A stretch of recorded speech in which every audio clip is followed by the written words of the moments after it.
उत्तर प्रदेश के संभल का मंदिर कैसे बन गया सनातन का सिंबल। संभल में प्रशासन एक्टिव मोड में, शिव मंदिर में हिंदू भक्तों की उमड़ी भीड़। जी हां, नमस्कार। आज प्रहार की शुरुआत कर रहे हैं संभल से जुड़ी हुई खबर के साथ। आपके साथ मैं हूं मीनाक्षी जोशी। तस्वीरें सबसे पहले आपके सामने रखती हूं।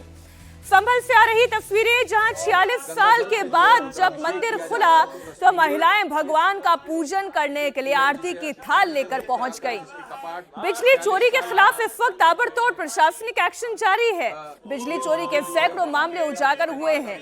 मस्जिद के जरिए कैसे दर्जनों घरों को अवैध बिजली की सप्लाई हो रही थी, इस बात का भी खुलासा हुआ है। एक दंगे के बाद कैसे जांच आगे बढ़ी तो पोल खुलती चली जा रही है। संभल शिव मंदिर पर इस बीच केशव प्रसाद मौर्य ने बयान दे दिया है। 4 दशक से बंद मंदिर को खुलवाया गया। केशव प्रसाद मौर्य ने कहा, उत्तर प्रदेश में डर और पलायन का समय खत्म हो गया है। क्या कहा केशव प्रसाद मौर्य ने, सबसे पहले आप सुनिए।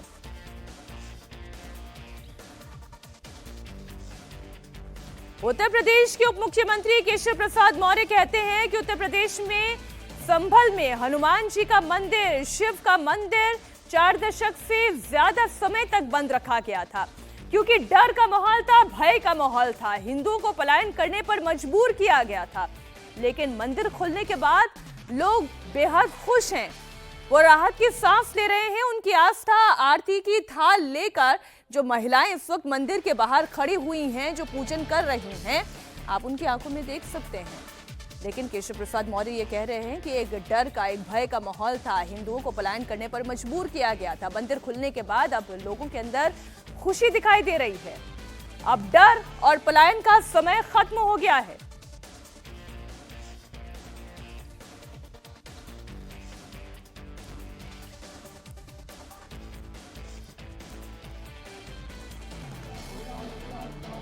मैं बयान आपको सुनवाऊंगी, लेकिन उससे पहले ये तस्वीर आप देखिए। कल ही संभल में प्रशासन ने मुस्लिम बस्ती के बीचों बीच बसे हुए इस शिव मंदिर को खुलवा दिया है।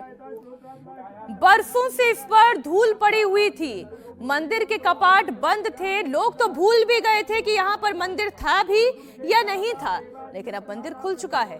क्या कहा उत्तर प्रदेश के उप मुख्यमंत्री केशव प्रसाद मौर्य ने, आपको सुनाते हैं। देखिए, उत्तर प्रदेश के संभल में जो 4 दशक से अधिक समय तक हनुमान जी का मंदिर, शिव जी का मंदिर बंद करके रखा गया था, एक भय का माहौल पैदा करके वहाँ से हिंदुओं को पलायन करने के लिए मजबूर किया गया था, वह खुलने के बाद जहाँ लोगों में खुशी है और विश्वास है, वहीं दूसरी ओर ऐसा लगता है कि इस प्रकार से कहीं पर भी कोई घेर करके, बंद करके, भय दिखा करके उत्तर प्रदेश में मंदिर हो या कोई अन्य धार्मिक स्थल हो, सार्वजनिक स्थल हो, किसी को कब्जा करके, छिपा करके और लोगों को वहाँ जाने से रोक करके कुछ किया है, तो उसको पता करके, ये कोई विवाद का विषय नहीं है, लेकिन जहाँ भगवान है उनका भोग लगता है। जो सार्वजनिक स्थल है उसका सार्वजनिक रूप से उपयोग होता है। अब भय के बल पर, धमकी के बल पर डरा करके जो कब्जे किए गए थे या जो वहाँ से रहने वाले हिंदुओं को या अन्य धर्मावलंबियों को पलायन करने के लिए मजबूर किया गया था, अब वो समय समाप्त हो गया। उत्तर प्रदेश के संभल में पुलिस प्रशासन इस वक्त जबरदस्त एक्शन मोड में है।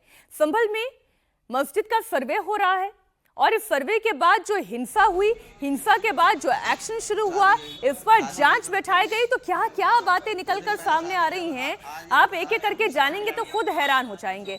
अब देखिए, 25 गैस सिलेंडर तो वो हैं जो अवैध है, यही जब्त कर लिए गए और एक मकान से 25 सिलेंडर बरामद किए गए हैं और सभी अवैध सिलेंडरों को सप्लाई डिपार्टमेंट ने अपने कब्जे में ले लिया है। नखासा थाना क्षेत्र के हिंदूपुरा खेड़ा इलाके में प्रशासनिक कार्रवाई में ये तस्वीर भी सामने आई है। के दौरान यहाँ पे सूचना मिली कि एक घर में 23-24 सिलेंडर रखे हुए हैं, जो कि अवैध तरीके से रखे हुए हैं और इतना सिलेंडरों का जमाव कहीं पे बिना किसी सूचना के नहीं किया जा सकता। प्रशासन के आदेश पे आए हम यहाँ पर, देखा तो यहाँ पे मुझे 25 सिलेंडर मिले, जिसमें से 2 सिलेंडर भरे हुए और 23 सिलेंडर खाली थे। तो इससे पूछताछ में किसी ने इससे संबंधित कोई कागज में नहीं दिखा पाया, जिसके थ्रू हम इन सारे सिलेंडरों को जब्त कर रहे हैं। इस वक्त हमारे सहयोगी कुमार सोनू संभल में ही लाइव रिपोर्टिंग कर रहे हैं। पूरे इलाके में जो प्रशासनिक कार्रवाई हो रही है उसकी तस्वीरें आप दर्शकों तक पहुंचा रहे हैं। कुमार, मैं ये तस्वीरें देख रही हूं और इन तस्वीरों को देखने के बाद जो पहला ही ख्याल मन में आता है कि इस दंगे की अगर जांच के बाद इस पूरे इलाके में प्रशासनिक कार्रवाई ना होती तो कभी पता ही नहीं चलता कि 46 साल से एक मंदिर बंद था, ये और 46 साल बंद रहता, किसे पता चलता। देखिए, बिल्कुल ये बात आपने ठीक कही। जब जिला प्रशासन लगातार जो बिजली चोरी की शिकायतें उन्हें मिल रही थी, उसके बाद कार्रवाई करने के लिए पहुंचा, तो यहां पर इस मंदिर के पास पहुंचा जो कि 46 साल से बंद पड़ा हुआ था 1978 के दंगों के बाद से।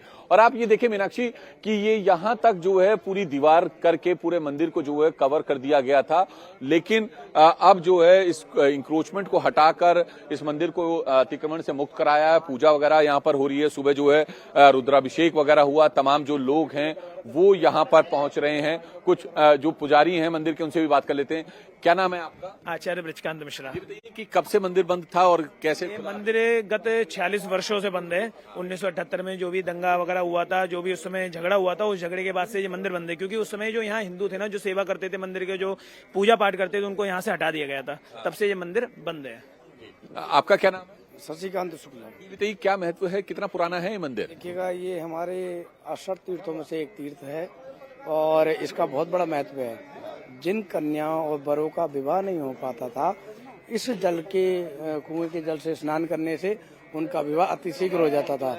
और भोलेनाथ की इतनी बड़ी कृपा थी, महामृत्युंजय रूप में यहाँ विराजमान है। और जो इस कूप का कुएं का जल पीता था वो दीर्घायु होता था, उसकी अकाल मृत्यु नहीं होती थी। ये इसकी विशेष। हिंदू यहाँ से क्यों चले? देखिएगा, हिंदू सन 78 में मुसलमान हिंदू बराबर मिलजुल कर रहते थे, बड़े प्रेम से रहते थे। लेकिन सन 78 के बलवा जब हुआ तो हिंदू अल्पसंख्यक हैं, यहाँ कम हैं, इसलिए उन्हें अपनी जान बचाने के लिए यहाँ से पलायन करना पड़ा।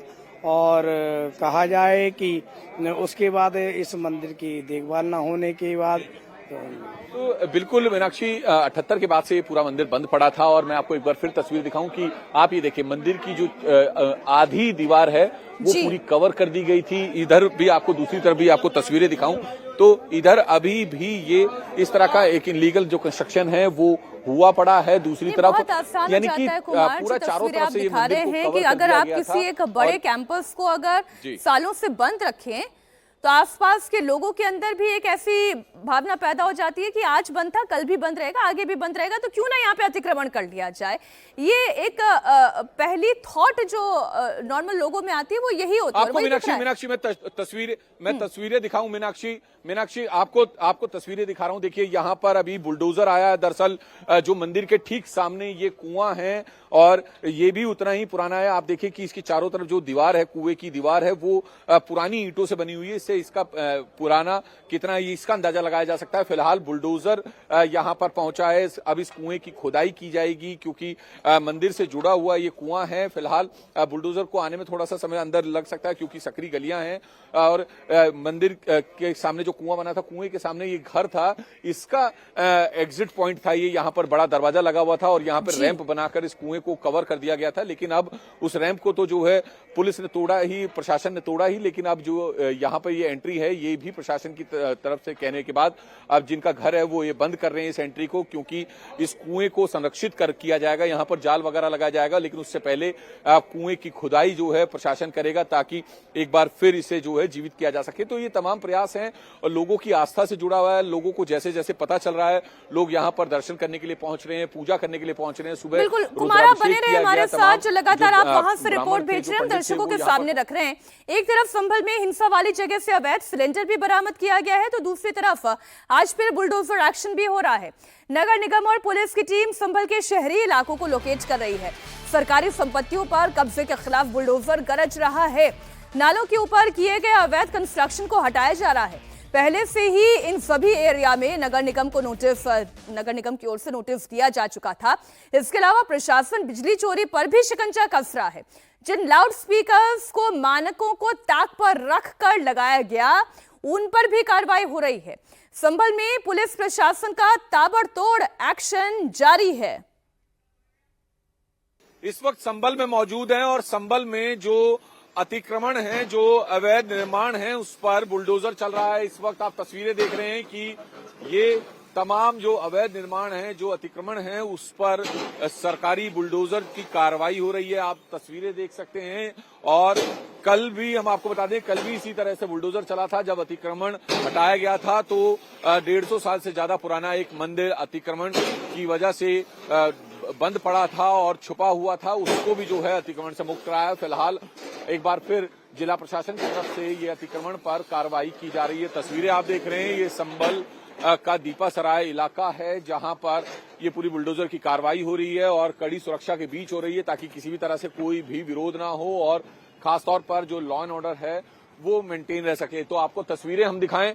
इस पूरी गली में जितना भी अवैध निर्माण लोगों ने अपने घरों के आगे किया हुआ था, उसको पूरी तरीके से बुलडोज कर दिया गया। बुलडोजर की कार्रवाई के तहत उसको तोड़ दिया गया है। अब इस पूरे मलबे को जो है वो हटाया जाएगा। दरअसल संभल में लगातार लोगों की शिकायतें जो है जिला प्रशासन को मिल रही थी, जिसके चलते ये पूरी कार्रवाई हुई है। फिलहाल तस्वीरें आप देख रहे हैं, लोगों ने अपने घरों के बाहर बड़े बड़े चबूतरे बनाए हुए थे, कुछ ने टॉयलेट बनाए हुए थे, कुछ ने अपनी दुकानों को थोड़ा सा बढ़ाया हुआ था, तो उसको ध्यान में रखते हुए ये पूरी बुलडोजर की कार्रवाई की। आप देखें यहाँ पे बड़ी बड़ी सीढ़ियां तक जो है वो लोगों ने बनाई हुई थी। तो इसी तरह की बुलडोजर की कार्रवाई अब जो है लगातार संभल में चल रही है, पूरे जिले में चल रही है। जिला प्रशासन का साफ तौर पर कहना है कि जो भी अतिक्रमण है, जो भी अवैध निर्माण है, उस पर कार्रवाई होगी। या तो जो जिन्होंने किया है वो खुद उसको तोड़ ले, नहीं तो जो है जिला प्रशासन उस पर जो है बुलडोजर की कार्रवाई करेगा। तो तस्वीरें आप देख रहे हैं, ये तस्वीरें संभल की है, जहां पर पूरी गली से जो है जो अतिक्रमण है वो हटाया जा रहा है। और अभी आप तस्वीरें देखें, यहाँ पर एक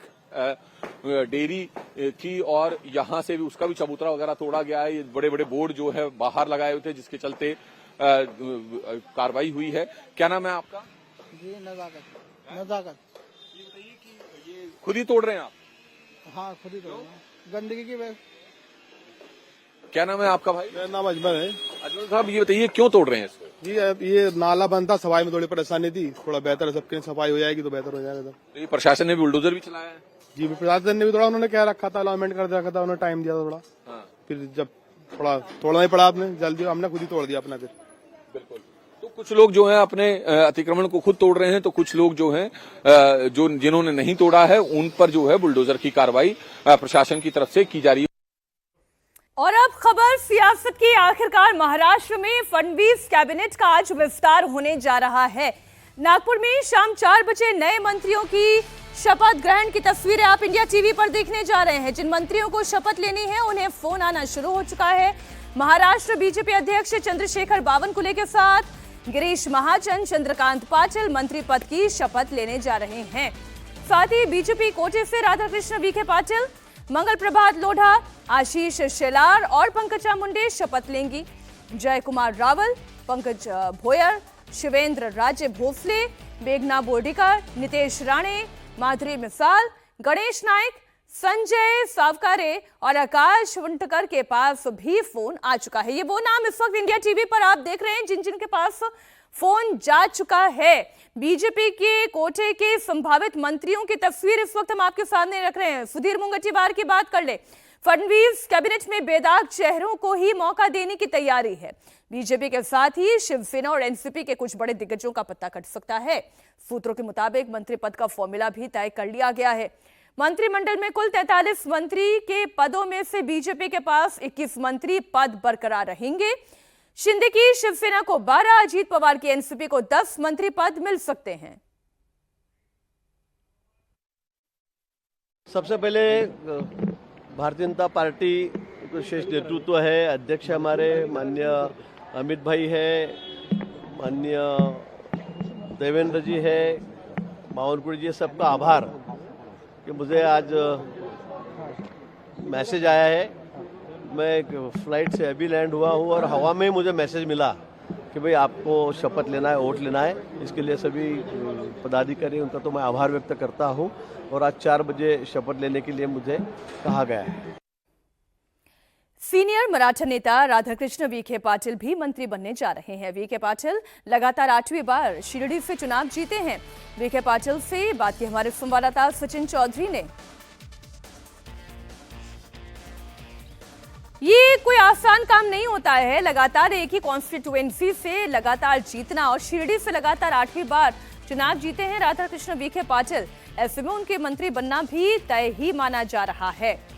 पार्टी के सीनियर लीडर हैं, सीनियर विधायक हैं, ऐसे में मंत्रिमंडल में उन्हें तरजीह दी जाएगी।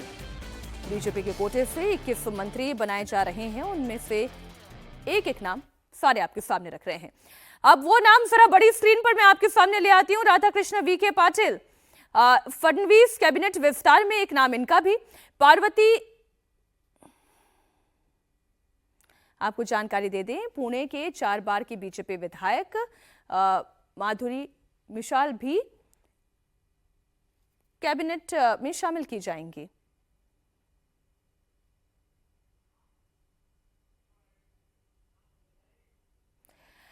आइए सबसे पहले आपको बता देती हूं कि किस किस के पास फोन आ चुका है और किस किस के पास फोन आने की संभावना दिखाई दे रही है।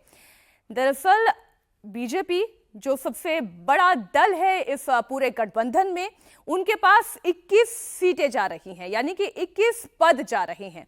ऐसे में पार्वती सीट की विधायक माधुरी मिसाल की बात करें, उन्हें मंत्री बनाया जा सकता है। उन्होंने खुद ने कहा कि मुझे फोन आया है। क्या कहा उन्होंने, वो भी आपको सुनाते हैं।